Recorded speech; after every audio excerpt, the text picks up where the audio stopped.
Open कर रहा है वचन को सुनते सुनते ही। आप व्हील चेयर पे हैं, शिकंजों के सहारे हैं, छड़ियों के सहारे हैं, क्योंकि जीसस क्राइस्ट की प्रेजेंस यहां पे मौजूद है। मैं भी आपकी तरह उसका एक बिलीवर हूं, उसका एक विश्वासी हूं। मेरे पास आपके जैसे दो हाथ एक मुंह है, मैं भी आपकी तरह एक मनुष्य हूं। लेकिन परमेश्वर का आत्मा जो यहां मौजूद है आपको चंगा करने के लिए, वो आपके बीच में खड़ा है, वहां जहां आप हैं। अगर आप विश्वास को बढ़ाएं और जीसस की बात को फॉलो करें। उस सूखे हाथ वाले व्यक्ति ने नहीं कहा, प्रभु यीशु मसीह तेरे पास पावर है, तू आके मेरा हाथ पकड़ देना तो कर देना सीधा, मुझे क्यों कह रहा है तू। लेकिन बाइबल कहती है उसने जीसस क्राइस्ट की बातों को फॉलो किया। So follow this commands. जब मैं आपको बोल रहा हूं, जो आप नहीं कर सकते इस मीटिंग में आने से पहले, उसे अभी करना शुरू करेंगे। आप जब उठेंगे आपके टखनों में बल आ चुका होगा। आप उठेंगे, आप छड़ी के बिना, व्हील चेयर के बिना, शिकंजों के बिना चल रहे होंगे। उस हेयरिंग एड के बिना आप सुन रहे होंगे, ऐनक के बिना आप देख रहे होंगे। आपका धुंधलापन जाता होगा। बीती बात होगी, आमीन, ऊंचाई आशीष हमारी है चर्च। जब इस वचन को आप सुन रहे होंगे, आपके गर्भ को परमेश्वर क्लीन कर रहा है। मैं ये बड़े आराम से सुन पा रहा हूं अपने आत्मिक कानों से। वो आपके यूट्रस को क्लीन कर रहा है, वो आपकी बॉडी को क्लीन कर रहा है। आप जो वचन सुन रहे हैं, परमेश्वर का आत्मा आपको छू रहा है, क्योंकि उसकी वो प्रेजेंस जो 2000 साल पहले लोगों को चंगा करती थी, वो आज भी हमारे बीच में मौजूद है। आपके गले के ट्यूमर्स गायब हो रहे हैं, आपके पेट के ट्यूमर्स गायब हो रहे हैं, आपके ब्रेस्ट के, चेस्ट के, नाक के रसौलियां गायब हो रही हैं। इस वचन को सुनते सुनते ही आप हील होंगे। जैसे हम वचन को पूरा कर चुकेंगे, आप गवाही देने के लिए यहां पे होंगे, क्योंकि परमेश्वर का आत्मा आपको छू रहा है राइट नाउ। एक महान काम करने के लिए परमेश्वर ने हमें बुलाया है, ग्रेट वर्क के लिए बुलाया है। आप में से बहुत से लोग सोच रहे होंगे कि पास्टर जी आपको बुलाया है, हमें नहीं,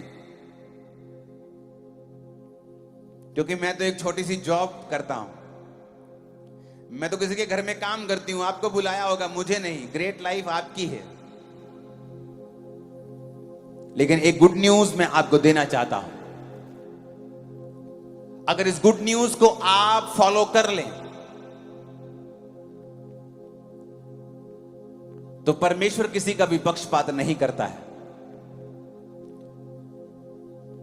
एक घर में एक भाई बहुत अमीर हो जाता है, स्टार बन जाता है, और दूसरा भाई ऑर्डिनरी जीवन जीता है। उसके बाप को जाकर पूछो कि क्या आप ये चाहते हैं कि आपका एक बच्चा बहुत ही कामयाब हो और दूसरा बच्चा संघर्ष करे?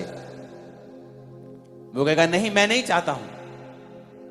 उसी तरह परमेश्वर भी नहीं चाहता है कि उसका एक विश्वासी संघर्ष करे और दूसरा विश्वासी बड़ा कामयाब हो। आज हम सब विश्वासी हैं, एक्चुअल में हम सभी विश्वासी हैं। मैं भी एक विश्वासी हूं, आप भी एक विश्वासी हैं। हमारी सबकी बुलाहट अलग है। मेरी प्रेरिताई की बुलाहट है, आपकी बुलाहट अलग है, पास्टरल बुलाहट अलग है, प्रोफेटिक बुलाहट अलग है। हर एक की बुलाहट अलग है, लेकिन एक्चुअल में हम सभी विश्वासी हैं और परमेश्वर के दास हैं। तो परमेश्वर ने आपको भी वैसे ही बुलाया है जैसा उसने उसको बुलाया है जो कामयाब हो चुका है।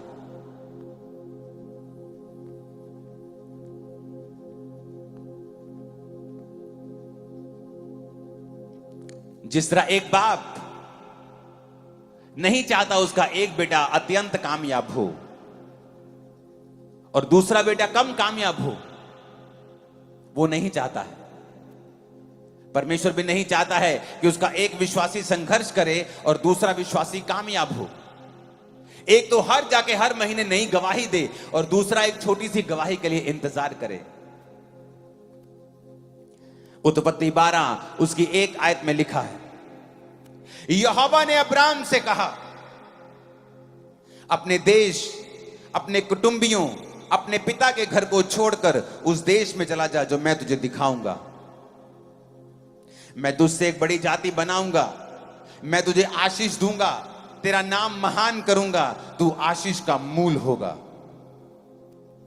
जो तुझे आशीर्वाद दें उन्हें मैं आशीष दूंगा, जो तुझे कोसें मैं उन्हें श्राप दूंगा। भूमंडल के सारे कुल तेरे द्वारा आशीष पाएंगे।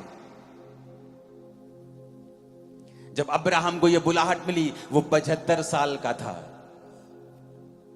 जब परमेश्वर ने आदम को बनाया था तो उसकी उम्र पता नहीं कितने हजार साल थी, पर वो पाप कर बैठा और उसकी उम्र को परमेश्वर ने थोड़ा कर दिया और वो 1000 साल से कम जिया।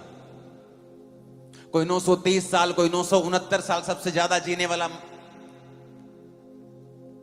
मतुशले हनोक अगर आप देखेंगे तो कोई 950 साल, कोई 930 साल। लेकिन बाइबल कहती इंसान पाप करता गया और परमेश्वर उनकी उम्र को कम करता गया। फिर परमेश्वर ने नूह के समय में कहा अब इसकी उम्र मैं कम कर दूंगा और 120 वर्ष की कर दूंगा। और फिर धीरे धीरे इंसान की उम्र कम होने लगी। फिर वो 700 साल जीने लगा, फिर 600 साल जीने लगा, फिर 500, फिर 400। अब्राहम 200 साल के कम जिया क्योंकि उस समय उम्र कम होती रही थी। उस समय 75 साल भी बहुत बड़ी उम्र होती थी कि जब 75 साल का आदमी होता था तो वो एक तरह का बुढ़ापे में प्रवेश कर रहा होता था। एक बूढ़ा आदमी जो 75 साल का है और उसकी पत्नी जो बांझ है, और अब्राहम उस देश से आता था जहां के लोग पैरों की लकीरों को देखकर भविष्य बताते थे और अलग अलग तरह की मूर्तियों से वो वार्तालाप करते थे, उनको पूजा करते थे। और परमेश्वर ने कहा अब्राम अपने देश, कुटुंबी, अपने पिता के घर को छोड़ के आजा, मैं तुझसे एक बड़ी जाति बनाऊंगा। एक नॉन बिलीवर बैकग्राउंड का देश जिसमें वो रहता है, और परमेश्वर अपने जन को कह रहा है अब्राम मेरे पीछे आजा, मैं तुझसे एक बड़ी जाति बनाऊंगा। What a joke. जिसके घर में एक बच्चा नहीं हुआ, 75 साल हो गए उसके उम्र को, और परमेश्वर कह रहा है, और क्या कह रहा है, अपना देश भी छोड़, अपना कुटुंब छोड़, अपने परिवार का, पिता का घर छोड़ और मेरे पीछे आ जा।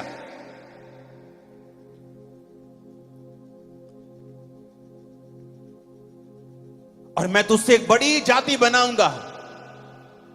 किस व्यक्ति को बोल रहा है? जिसकी पत्नी ने कभी प्रेगनेंसी का एक दिन भी नहीं देखा। एक अन्य जाति देश में रहने वाला व्यक्ति, जहां के लोग बड़े बुद्धिमान अपने आप को समझते हैं और हर चीज का हल लकीरों से करने की कोशिश करते हैं, और परमेश्वर की बुलाहट उसको होती है कि तू अपने देश, कुटुंब और अपने पिता के घर को छोड़ के उस देश में जा जो मैं तुझे दिखाऊंगा। मैं तुझसे एक बड़ी जाति बनाऊंगा, तुझे आशीष दूंगा, तेरा नाम महान करूंगा, तू आशीष का मूल होगा। और वचन कहता है अब्राम निकल पड़ा। जब परमेश्वर ने कहा चला जा, This is my salary.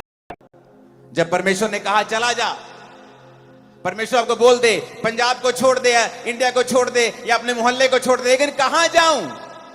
अब ये आवाज नहीं आई कि आप ग्रेट होना चाहते हैं, क्योंकि परमेश्वर के वचन के मुताबिक अब्राहम के वंश से प्रभु यीशु मसीह पैदा हुए हैं।